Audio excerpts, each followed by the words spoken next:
can't wait. When we're out, Ryan, we'll do a flip. So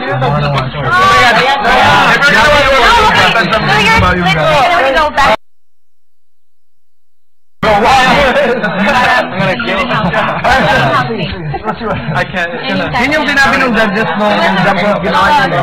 Yung jump rope, nag-corkscrew flip. Tapos kinoment ko na isang judge, sabi niya, gumawa siya ng corkscrew flip. Pero nag-double dutch ba kayo? Hindi lang kami. We couldn't do it. Ang hirap, hard to hard. Yeah, it was hard. Yeah, pumasok siya. It was hard. Ang hirap. How did you even get in, man? No, ang double dutch naman kasi hindi kami consistent. Minsan kukuha namin, minsan hindi. Ang hirap.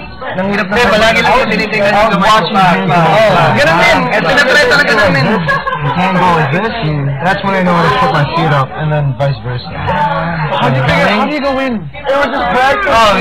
We did it for a day. We wasted a whole day. No, how did you go in? One day sila nag-practice. One day, the whole day. One day we practiced the whole day. Lahat kami, palong-palo na yung dito namin. Yeah, we're so wagon! Tapos nung na-realize namin na pala, we waited, sabi wag na, let's not do it.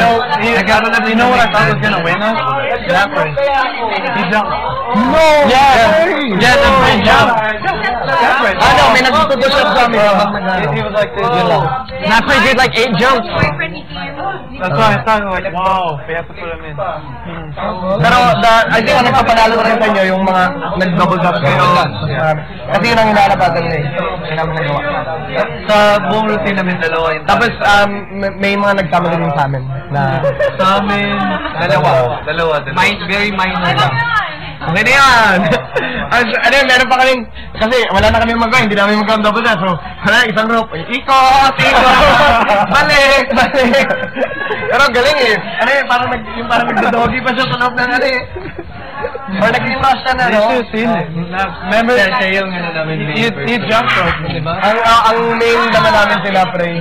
Eh, nung rehearsal, tatlo, okay na yun. Tapos nung 8, grabe, tayo balahibo namin. Or may nag-double din sa loob. Wala kaming double dutch. No. Meron. Dalawang babae.